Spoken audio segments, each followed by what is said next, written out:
Look at this graph of the cosine wave. Computing specific values along this curve can be notoriously difficult, but polynomials, they are incredibly friendly, easy to compute, easy to differentiate, and easy to integrate. Our goal is to find a polynomial equation that perfectly mimics the shape of this cosine wave, specifically around a starting input, like x equals 0. We start by matching the literal value of the function at that exact point. At x equals 0, cosine equals 1. So our initial approximation is just the constant 1, drawn here as a perfectly flat line. If we want this line to stay close to the curve as we move away from 0, we need to match the tangent slope. The first derivative of cosine at 0 is exactly flat. Since our constant line already has a slope of 0, the approximation remains y equals 1.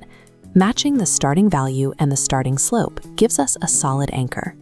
But without accounting for the actual curvature of the graph, our polynomial wanders away from the true path almost immediately. Notice how the cosine wave bends downward at the peak. Its second derivative at x equals 0 is exactly -1. To make our polynomial follow that curve, we have to give it a matching negative second derivative, which bends our straight line into this inverted parabola. You might wonder if adding this new squared term breaks the careful alignment we already set up. Watch what happens when we evaluate this updated equation at x equals 0. The newly added term completely zeroes out, leaving our initial constant of 1 totally untouched. Evaluating at 0 acts as an absolute mathematical filter.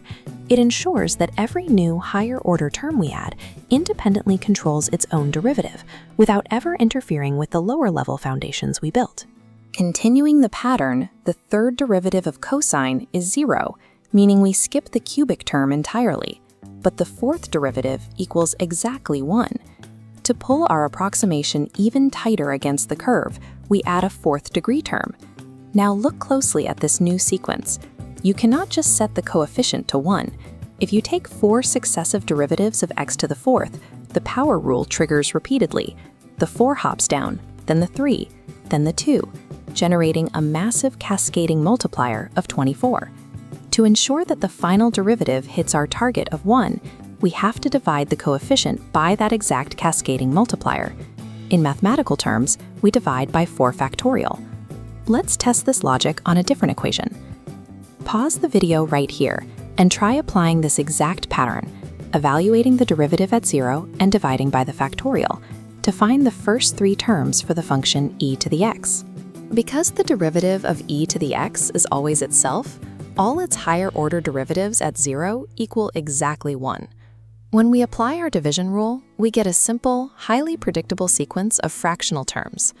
The factorials you see at the bottom of these terms aren't arbitrary rules. They are the exact mathematical counterweights required to neutralize the runaway side effects of the power rule. Take a look at this vertical line showing the error gap. What happens if we keep adding an infinite amount of terms? As we add infinitely more pieces, the error shrinks to nothing. With infinite terms, the polynomial becomes exactly the original function. This brings us to the generalized formula for Taylor polynomials. It breaks into 3 distinct parts: the derivative value to match the slope, the factorial denominator to counteract the power rule, and the variable power term to anchor it all to the input point. Ultimately, Taylor series act as a translation mechanism. They extract the dense, complex derivative information hidden deep inside a single coordinate and decode it into a perfect map of the entire function.